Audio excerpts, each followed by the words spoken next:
दर्शकों, कुरुक्षेत्र में कौरवों और पांडवों के बीच लड़े गए युद्ध को अपने काल का सबसे विनाशकारी युद्ध माना जाता है। इस युद्ध में करोड़ों योद्धा वीरगति को प्राप्त हुए थे। हिंदुओं के धर्म ग्रंथ महाभारत में वर्णित कथा के अनुसार ये युद्ध वास्तव में धर्म और अधर्म के बीच लड़ा गया था, अर्थात जो योद्धा पांडवों की ओर से भाग ले रहे थे वो धर्म के पक्ष में थे और जिसने कौरवों की ओर से युद्ध लड़ा वो अधर्म के पक्ष में था। कौरवों में सबसे बड़ा दुर्योधन था, जिसके चरित्र को पूरे महाभारत में एक अधर्मी की तरह दर्शाया गया है। परंतु जब हम महाभारत के स्वर्गारोहण पर्व को पढ़ते हैं तो हमें पता चलता है कि मृत्यु के बाद दुर्योधन समेत सभी कौरवों को स्वर्ग में जगह मिली। तो दर्शकों, आपके मन में भी यह सवाल उठ रहा होगा कि आखिर दुर्योधन जैसे अधर्मी को मृत्यु के बाद स्वर्ग में स्थान क्यों मिला। तो मैं आपको बता दूं, इस सवाल का जवाब भी महाभारत में वर्णित है। आज की इस एपिसोड में हम आपको इसी सवाल के बारे में बताएंगे, तो हमारे साथ वीडियो के अंत तक जरूर बने रहिए। नमस्कार दर्शकों, पीपीएस नॉलेज में आपका स्वागत है। महाभारत के स्वर्गारोहण पर्व में वर्णित कथा के अनुसार कुरुक्षेत्र के युद्ध में विजयी होने के पश्चात युधिष्ठिर ने 36 साल तक हस्तिनापुर पर राज किया। इसके पश्चात जब भगवान कृष्ण ने अपना देह त्याग दिया तो युधिष्ठिर समझ गए कि अब उन लोगों का भी पृथ्वी से जाने का समय आ गया है। उसके बाद युधिष्ठिर ने अभिमन्यु के पुत्र परीक्षित को हस्तिनापुर का राजपाट सौंप दिया और फिर अपने चारों भाइयों और द्रौपदी सहित सशरीर स्वर्ग जाने को प्रस्थान कर गए। इसी क्रम में उन लोगों के साथ एक कुत्ता भी हो लिया। फिर पांचों पांडव व द्रौपदी कई तीर्थ होते हुए हिमालय पर्वत पहुँचे, जहाँ भगवान शिव ने उन लोगों को स्वर्ग जाने का मार्ग दिखाया। इस तरह सभी वहाँ से स्वर्ग की ओर प्रस्थान कर गए।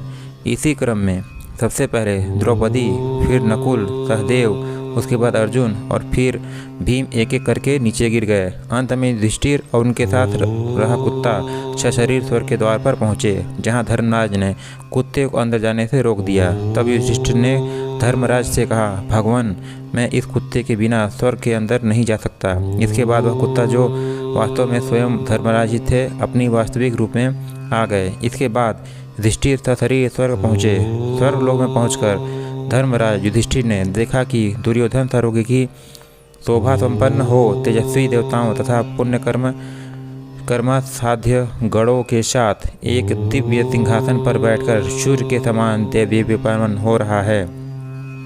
दुर्योधन को ऐसी अवस्था में देख उसे मिली हुई शोभा और संपत्ति का अवलोकन कर राजा युधिष्ठिर क्रोध से भर गए और सहसा दूसरी ओर लौट गए। फिर उच्च स्वर में सब लोगों से बोले, देवताओं, जिसके कारण हमने समस्त प्रिय बंधुओं का हठपूर्वक युद्ध में संहार कर डाला और सारी पृथ्वी उजाड़ डाली, जिसने हम लोगों का वन में भारी क्लेश पहुंचाया था तथा निर्दोष अंगों वाली हमारी धर्मपरायण पत्नी पांचाल राजकुमारी द्रौपदी को भरी सभा में गुरुजनों के समीप घसीट लाया था, उस लोगों भी दूरदर्शी दुर्योधन के साथ रहकर मैं इन पुण्य लोगों को पाने की इच्छा नहीं रखता। देवगण, मैं दुर्योधन को देखना भी नहीं चाहता। मेरी तो वहीं जाने की इच्छा है जहाँ मेरे भाई हैं। युधिष्ठिर की बातें सुनकर नारद जी पहले तो मुस्कुराए और हंसते हुए बोले, युधिष्ठिर, ऐसा ना कहो। स्वर्ग में निवास करने पर पहले का बैर विरोध शांत हो जाता है।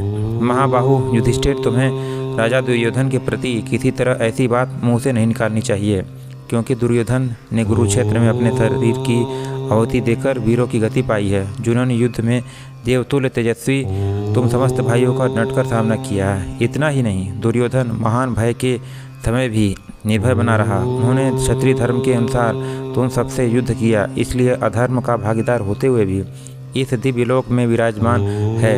नारद जी के मुख से इन वचनों को सुनकर युधिष्ठिर का मन क्रोध शांत हो गया। उसके बाद उन्होंने एक बार देवताओं के सामने अपने भाइयों से मिलने की इच्छा प्रकट की। उसके बाद देवदूत युधिष्ठिर को एक ऐसे लोक में ले गए जहाँ चारों ओर अंधेरा था, जहाँ गिद्ध व कौवे मंडरा रहे थे। हवाएं गंध से भरी हुई थी, चारों तरफ से रोदन का स्वर आ रहा था। फिर भी युधिष्ठिर किसी तरह अपने भाइयों से मिलने के लिए देवदूत के पीछे पीछे चल रहे थे। पर अब जब काफ़ी समय हो गया तो युधिष्ठिर ने देवदूत से कहा, हमें और कितना चलना होगा। यह सुनकर देवदूत ने कहा, पांडुपुत्र, अगर आप वापस जाना चाहते हैं तो चल सकते हैं। यह सुन युधिष्ठिर वहाँ से जाने वाले थे, तभी उन्हें कई रोदन का स्वर सुनाई देने लगा, जो उन्हें पुकार रहा था।